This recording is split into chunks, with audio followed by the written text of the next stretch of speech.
Well, I've had this funny little thing in my head ever since reading something that His Holiness the Dalai Lama wrote recently. You know the little rhyme that you learn when you're a kid? You know, what are little boys made of? Snips and snails and puppy dog tails. And what are little girls made of? Sugar and spice and everything nice. And kind of depending on your orientation as a girl, you really kind of liked that or hated it or whatever. But this idea of what we're made of, you know, what we are, is kind of in our culture, you know, from the beginning. So in reading, again, more stuff from His Holiness, he talked about this quite a lot when he was teaching the Lam Rim last summer. What he says is we are made of our afflictions and karma. If we think about that, not in a literal sense, of course, you could say scientifically we're made from our molecules and atoms and blah, blah, blah, blah, blah. But how do we come to have this form? How do we come to be operating in the way that we are? Totally on the basis of our past actions caused by our afflicted emotions. And so you can almost literally, I mean, you can certainly strongly say, this is what we're made of. And Venerable Chödrön often talks about, we so, in our conversations, talk about samsara out there. Going to samsara, I'm going to go to town, I'm going into samsara. And this is it.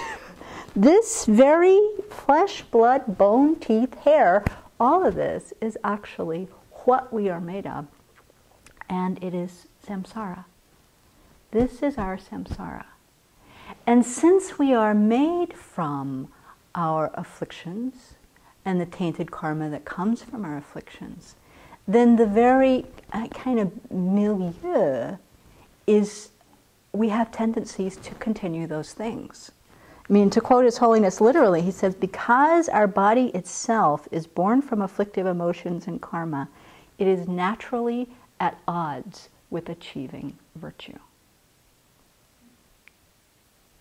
It is naturally at odds with achieving virtue.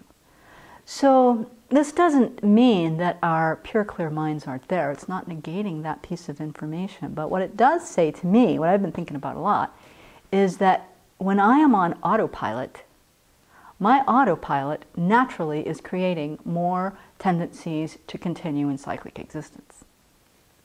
And the only time I'm really not creating tendencies to continue in cyclic existence is when my mind is really intent on creating virtue. And there's many ways that we do that, but bringing the mind to our actions of making offerings, our actions of offering service, of setting my motivation, of doing all these things with a clear and strong intention to counteract this force of samsara. That's when I'm creating virtue that creates the causes for something else.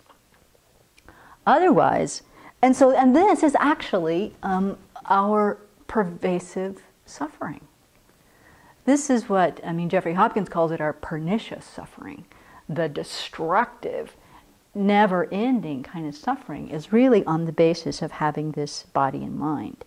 And then all the internal causes for diseases, all the internal causes for aging, the internal causes for death are there from the very get-go. And this is the suffering of our samsara. So, you know, it's not been a depressing thing to think about. I think it's so, so important to remind myself again and again and again that even if our motivation is just to have a good rebirth, which is it's a valid Dharma motivation, the only way I actually create the causes for that is intentionally. The only way I actually create the causes for a good human rebirth in order to continue to practice is to be very intentional with my practices of keeping ethical discipline, keeping, making pure prayers to have that happen, and to practice the 6 far-reaching attitudes, generosity, practicing ethical discipline, practicing patience, fortitude, joyous effort, working concentration, and then cultivating wisdom along the way. So just in studying, I've been preparing for a talk, listening to Venerable Chödrön's teachings for a couple of weeks in February. And hearing how again and again and again she is telling us, make every moment practice. Make every moment practice. Make every moment practice. And it's for this reason. This is how we create virtue, not by sailing through our day, setting our motivation in the morning and hoping it lasts, which some days is exactly what I'm doing.